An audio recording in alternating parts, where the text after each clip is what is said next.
Every human fears rejection, yet few understand why the brain treats a simple no like danger. One quiet moment reveals a surprising truth about belonging. The room was very quiet. A soft desk lamp glowed in the corner, its warm yellow light spreading gently across the wooden table. Outside the window, the evening sky had already turned dark blue, and distant streetlights reflected faintly on the glass. On the table, a notebook lay open to a blank page.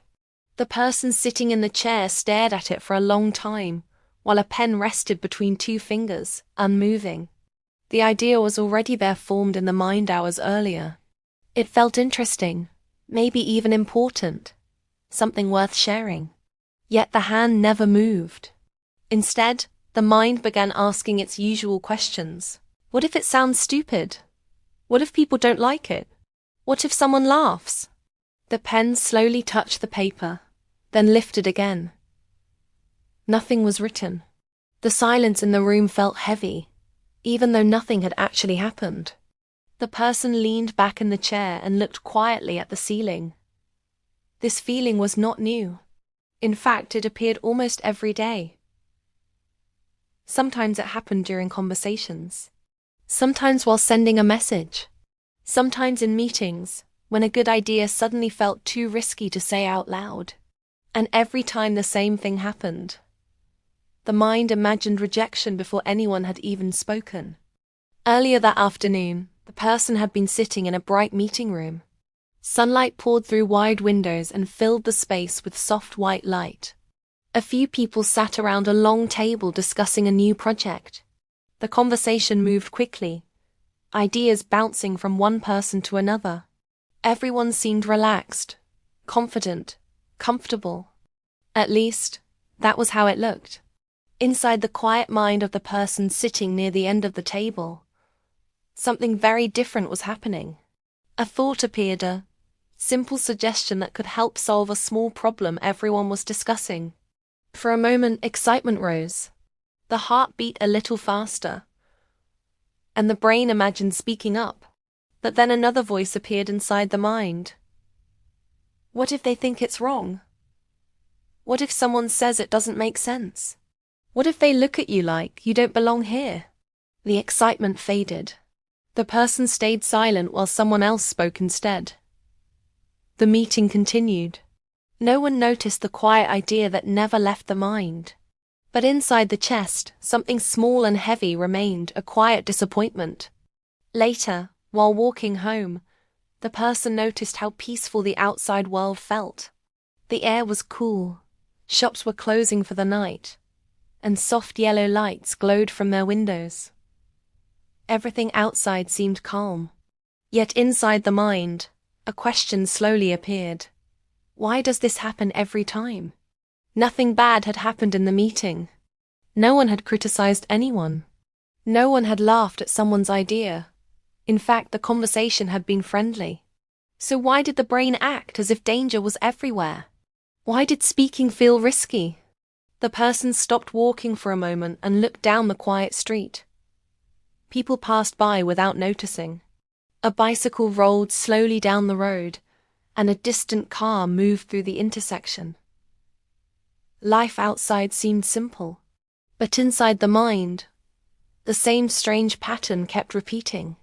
The brain imagined rejection long before it could happen. Another memory appeared from earlier that week. It had been a simple text message waiting to be sent. The phone screen glowed softly in the dark room. The message was friendly, just a small idea to share with someone. The person typed it, read it, deleted it, typed it again, changed a few words, read it once more, and then stared at the screen. The mind started predicting reactions. Maybe they will think it's strange. Maybe they will ignore it. Maybe they will feel annoyed. After a few minutes, the phone was quietly locked. The message was never sent. And something strange happened again. Nothing had gone wrong. Yet the brain felt relief, as if some invisible danger had been avoided. That night, sitting in the quiet room again, the person began noticing the pattern more clearly. The brain was doing something very specific. It was trying to protect. Every time the possibility of rejection appeared, the mind reacted instantly.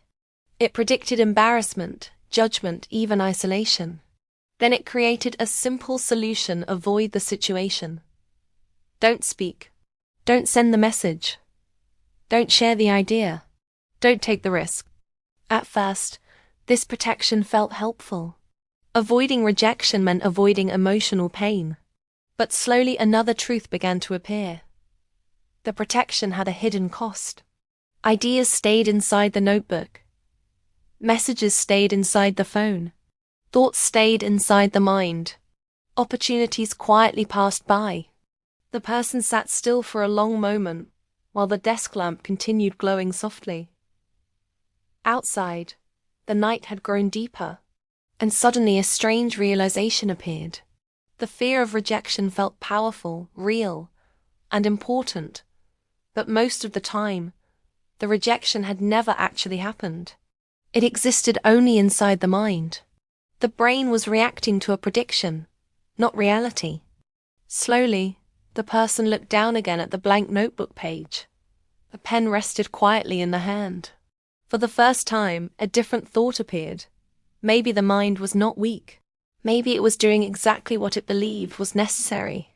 Maybe the brain was trying to protect something much deeper, something older, something connected to a very human need.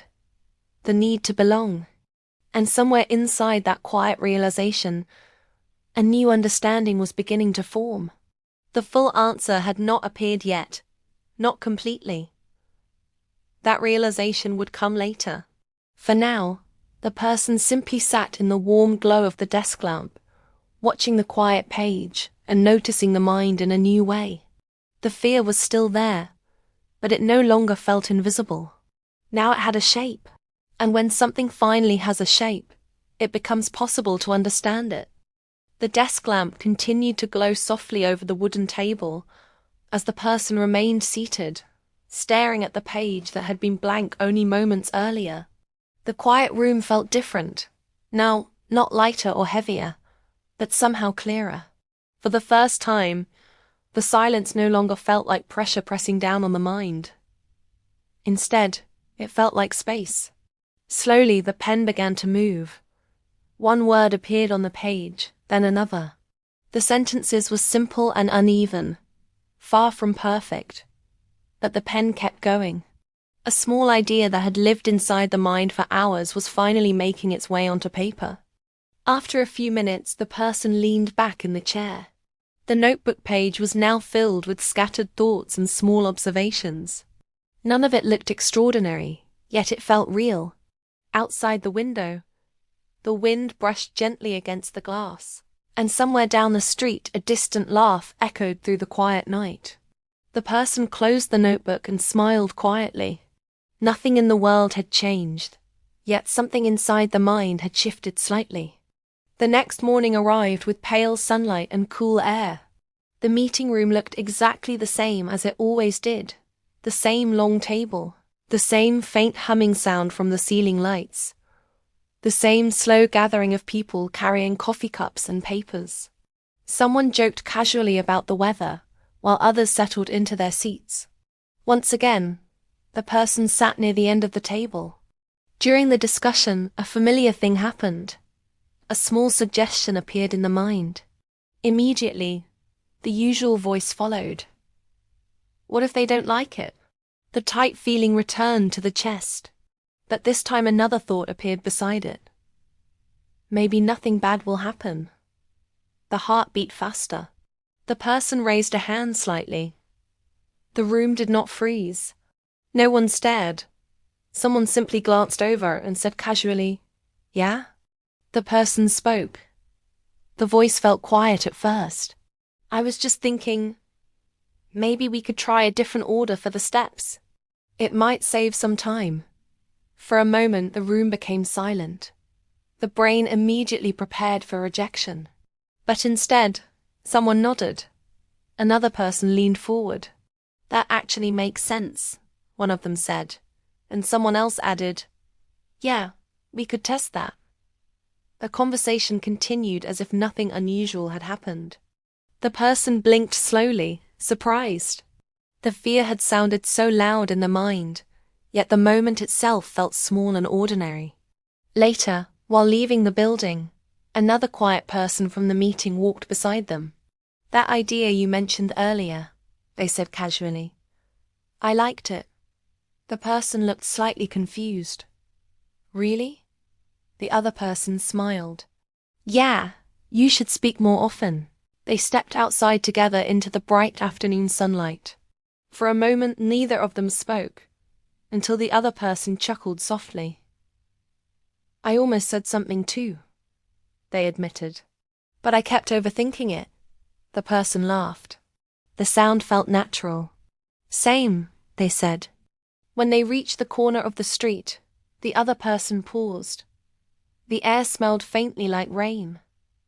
"So, coffee?" they asked casually. The question was simple, yet the brain reacted instantly. What if it's awkward? What if the conversation is boring? The person hesitated for half a second, then smiled. "Sure." Inside the small cafe, the atmosphere was warm and bright. Sunlight streamed through tall windows and reflected softly across the wooden floor while quiet. Music played somewhere in the background. They sat at a small table near the window.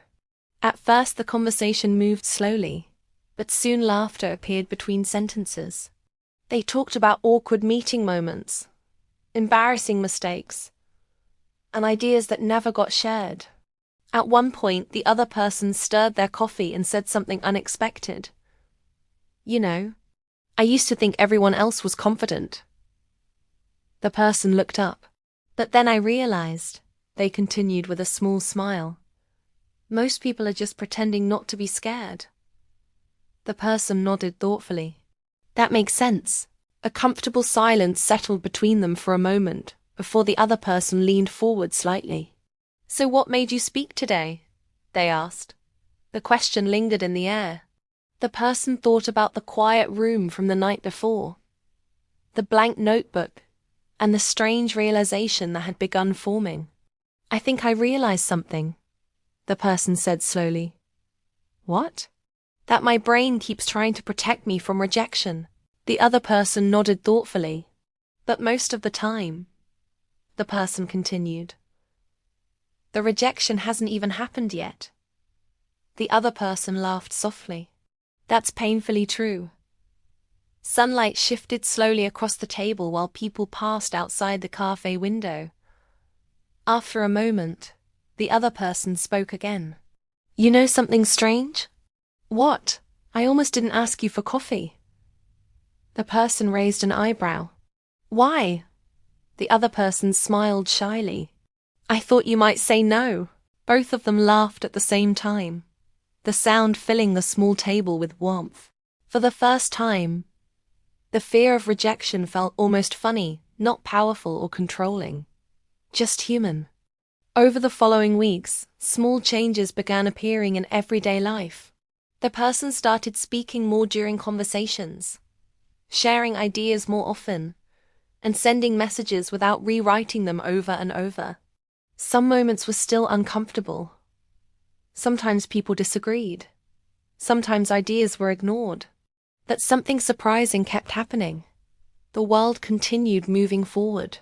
Friendships continued growing, and the mind slowly stopped treating rejection like danger. One evening, the two of them walked through a quiet park as the sky glowed orange and pink, while the sun disappeared behind the trees. The air felt calm, and they had been laughing about something small when the conversation softened. The other person looked over thoughtfully. "You've changed," they said. "How?" the person asked. "You seem lighter." The person thought about it for a moment. "Maybe I stopped fighting my brain," they replied. "What do you mean?" "I think it was always trying to protect me." The other person nodded slowly. "But now," the person continued, "I'm realizing something else." "What?" The person stopped walking as the evening light rested softly across their face. "Belonging doesn't come from avoiding rejection. The other person watched quietly. It comes from being honest enough to risk it. The words hung gently in the air. After a moment, the other person smiled softly. Well, in that case. They hesitated slightly. There's something I've been thinking about saying for a while. The person felt the familiar nervous energy in the chest again. But this time it felt different, curious, even exciting. What is it? They asked. The other person took a small breath. I think I like spending time with you more than I planned. The moment stretched quietly between them. For a brief second, the old fear of rejection appeared again. But it felt smaller now. The person smiled warmly. That's good, they said. Why? Because, the person replied gently, I was about to say the same thing. The sunset slowly faded behind the trees as both of them laughed again. And somewhere deep inside the mind, something old and protective finally relaxed. Not because rejection had disappeared, but because courage had quietly taken its place.